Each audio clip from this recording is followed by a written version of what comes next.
नमस्कार किसान भाइयों, आपके अपने चैनल कृषि तकनीक में आपका एक बार फिर से स्वागत है। पशुपालन के क्षेत्र में बकरी पालन एक ऐसा व्यवसाय है जिसे अपनाकर आज किसान भाई कम जगह कम खर्च में अतिरिक्त कमाई कर अपने परिवार को अच्छा जीवन यापन दे पा रहे हैं और देंगे। लेकिन इस व्यवसाय में कई चुनौतियों का सामना भी करना पड़ता है। इनमें एक है बकरियों में होने वाले रोग, उनका उपचार। तो आज हम इस विषय पर जानकारी प्राप्त करेंगे। बकरियों में होने वाले बीमारियों के बारे में जानकारी देने के लिए हमारे साथ जुड़े हैं वरीय पशु वैज्ञानिक डॉक्टर पंकज कुमार सर। नमस्कार सर, आपका स्वागत है। नमस्ते। बकरियों की बीमारियों के बारे में आज हमें चर्चा करना है। पहले भी कई बार हम लोग चर्चा कर चुके हैं। बकरी अगर आप पालते हैं तो बीमारियों के बारे में जानकारी रखना भी आवश्यक है, क्योंकि बकरियां वातावरण के उतार चढ़ाव में, कभी सर्दी, कभी अत्यधिक गर्मी, कभी अत्यधिक बरसात या जाड़ा, ऋतु बदलने के साथ साथ बकरियों की शरीर की चयापचयी क्रियाएं भी बदलती हैं, दुष्प्रभावित होती हैं। ऐसी स्थिति में जब उनकी चयापचयी क्रियाएं दुष्प्रभावित होंगी तब निश्चित तौर पर आपकी बकरी का शरीर तनाव में आ जाता है, स्ट्रेस में, और आने पर उनके शरीर में जो रोगाणु होते हैं, जीवाणु होते हैं, कीटाणु होते हैं, वो हावी हो जाते हैं, क्योंकि उनकी शरीर की इम्यूनिटी, रोग प्रतिरोधी क्षमता ब्रेक करती है, टूटती है, न्यूनतम स्तर पर आती है। तो ऐसी स्थिति में आपको शुरू से अगर सावधान रहेंगे तो निश्चित तौर पर आपकी बकरियां बीमार नहीं पड़ेंगी। उन्हें ध्यान देने की ज़रूरत है।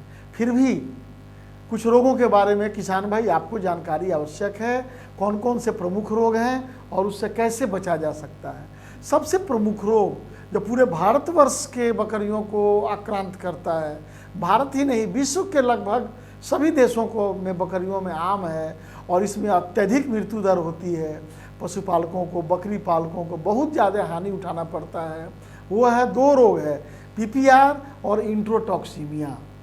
पहला रोग है पीपीआर। पीपीआर बीमारी एक ऐसी खतरनाक जीवाणुजन्य बीमारी है जिसके हो जाने पे बकरियों में मृत्यु होना स्वाभाविक बात है। अगर आप सजग नहीं हैं तो पीपीआर बीमारी से आपकी बकरियां काफ़ी ज़्यादा मरने लगेंगी।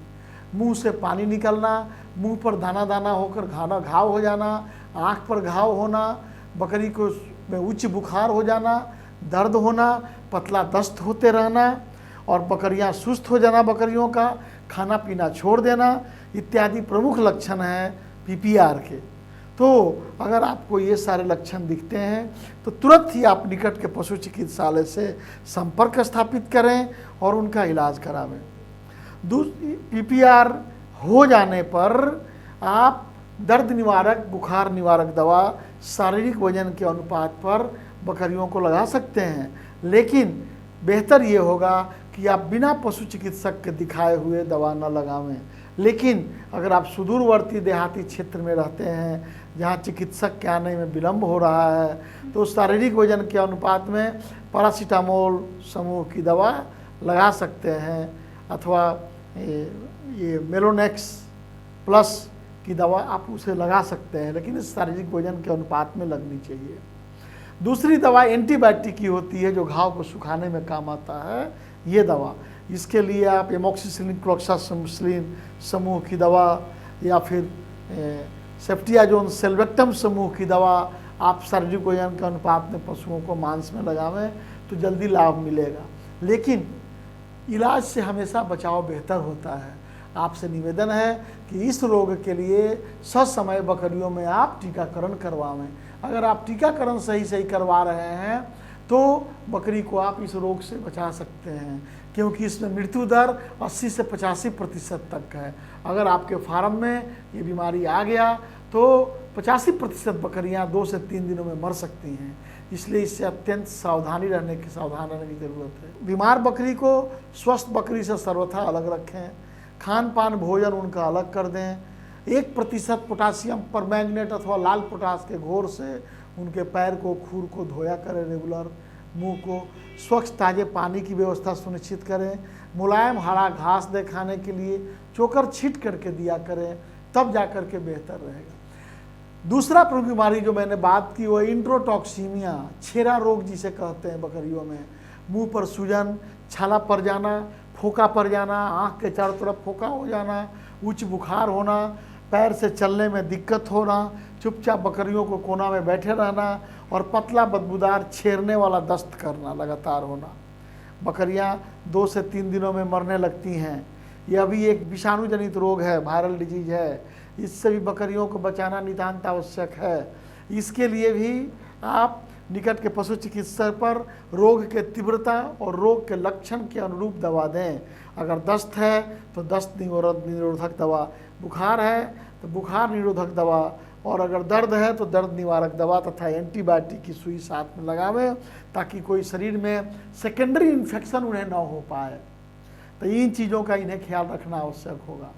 मैं फिर बताना चाहूँगा कि इंट्रोटॉक्सीमिया के खिलाफ भी टीका उपलब्ध है। आप निकट के सरकारी पशु चिकित्सालय में जाएं, वहाँ के पशु चिकित्सक के सलाह पर बकरियों का टीकाकरण करवाएं। आप अगर आप ससमय इंट्रोटॉक्सीमिया और पीपीआर का टीका लगवा लिए हैं तो आपकी बकरियां 90% तक इन दोनों जानलेवा बीमारियों से सुरक्षित हैं। लेकिन अगर आप टीकाकरण नहीं करवाए हैं तो बकरियों में 90% संभावना है कि ये दोनों बीमारियां होंगी ही होंगी। इसलिए हमेशा सावधानी बरतें और आप ये काम करवाएं। तीसरा प्रमुख बीमारी जिसकी चर्चा करना आवश्यक है वो है एफएमडी, फुट और माउथ डिजीज, जिसे खुरा मुँह पका रोग बोलते हैं। ये सारे खुर वाले पशुओं को होता है, विशेषकर अक्टूबर-नवंबर के महीने में, या फिर मेला से आप कोई पशु खरीद कर लाते हैं। गाय भैंस में होगा और उससे आपके बकरियों में भी इसका संक्रमण होगा। यह भी एक विषाणु जनित रोग है जिसमें मुंह में जले हुए छाले फफोले पड़ जाते हैं पूरे जीभ पर और कंठ में, तालू में। मुंह से चाशनी जैसा लार चूते रहता है, खुर में भी घाव हो जाता है। पशु एक कोने में बैठा रहेगा, वो खाना पीना नहीं पसंद करती है और उच्च बुखार होता है, लंगड़ापन होता है। यह एक विषाणु जनित रोग है जो कि 14 दिनों के बाद इसका संक्रमण काल समाप्त होता है। इसमें मृत्यु दर तो काफ़ी कम होती है, लेकिन पशुओं की, बकरियों की उत्पादकता बुरी तरह प्रभावित होती है। अगर गाभिन बकरी होंगी तो उन्हें गर्भपात हो सकता है फुट एंड माउथ डिजीज के रहने में, अथवा अब बकरियों का दूध उत्पादन कम हो जाएगा जिससे उसके मेमने मरने लगेंगे, अथवा उनका मांस उत्पादन कम हो जाएगा, उनका शारीरिक वजन काफ़ी कम हो जाएगा और पुनः वह बढ़ नहीं सकता है। तो आप एफएमडी के लिए, खुरा मुँह का बीमारी के लिए टीकाकरण की व्यवस्था है। पशु चिकित्सालय से आप पता लगा करके और ससमय टीकाकरण करवाएं तो आप बच सकते हैं बीमारी से। इसके अलावा एक फुट रॉट बीमारी है जिसमें खुरसरन, खुरगलन कहते हैं।